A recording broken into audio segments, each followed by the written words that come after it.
One of my favourite moments was just going off what you said about Birdie and Shep's relationship. So they're in the cemetery, aren't they? And Shep's gone to, because the whole reason that he's back in town is to bury his mum. You sort of get that when he's talking to the other coach, who's like, so this other coach is like desperate for him to come and coach with him. And he's like, I've come here to bury my mum. I've not come here for basketball. So he goes to the cemetery and he's kneeling by the gravestone.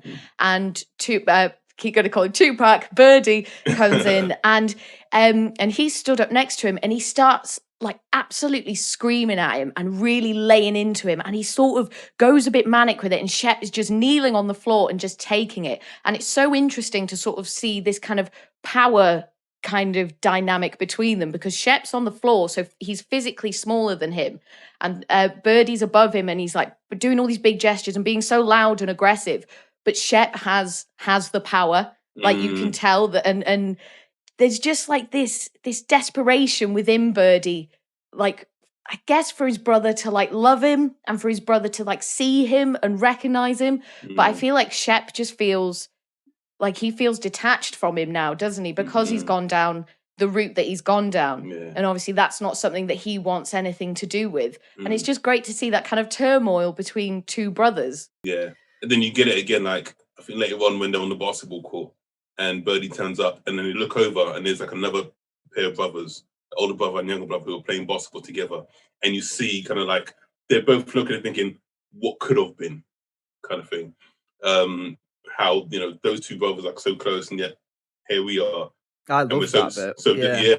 But I love that bit personally because that kind of reminds me of me and my brother, because we're like 10, 11 years apart. And we've grown up quite close to each other. So that kind of, that message of like brotherly bonding kind of struck a chord with me. And so, yeah, that scene, I'm like, that reminds me of me and my brother straight away. Yeah, I'm not too dissimilar to yourself with my brother. I'm 9 years older than my brother. But what I loved about that scene is I wasn't sure if actually it was happening or they were almost both looking into the past. It sort of didn't explain. It didn't say, you know, they're actually just watching the two brothers who are playing, or if they were both. Because doesn't he say something like, "I never did learn how to do that," or "I never did learn how to," something to do with spreading his fingers on the ball, something like that. And it's as if they're looking into their own past, and I really enjoyed that. But no, that was another device I really enjoyed about the script, I suppose. What did you think? What in terms of basketball then? How good is this film? Like, is it because I've never really watched much basketball, I've seen the odd thing on TV and stuff, but how authentic is it? It's good enough. I mean, compared to some like other basketball films that you may see, or like all sports films that you see in general, where you can tell it's just so choreographed, it's awful. You know, like Goal, the football film. Which is it's like, guys, come on, just don't do it. I'd rather you just didn't do it. Just tell me what the score was rather than trying to show me. But yeah, they even get like the names of the football teams are like, I'm gonna score for Fulham, not Fulham, mate. Fulham, you know what I'm saying?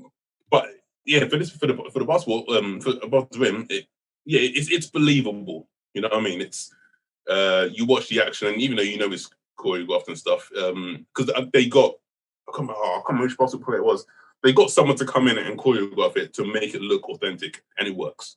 Yeah, it does. And something I like about it is that obviously I don't. Do you like basketball, Alice? I know you like some sports. Do you like basketball? I don't think I've ever seen a match. No, can't say that. No, so neither of us really follow any basketball, but it's not important to the film. No. So it's like you're not going, this is just too hard to follow this game where you put the ball in the basket. That's just taking me out of the world of the film. You know, like what all good sports films do is they take the sport and they use it as a framing device, but you don't have to. Like one of the films we've covered on this podcast before is Warrior, and I have no interest in UFC, MMA, that sort of thing, but I like that film. Where if you look at other films, like you say, bad sport in a sport film, it sticks out like a sore thumb. But if you look at this, or like I said, Warrior, or some boxing films, or something like, I don't know, Field of Dreams, or something like that, it's not important. What's important is this is the function by which I can become successful. Yeah, exactly. You know, and that's what I really like about it.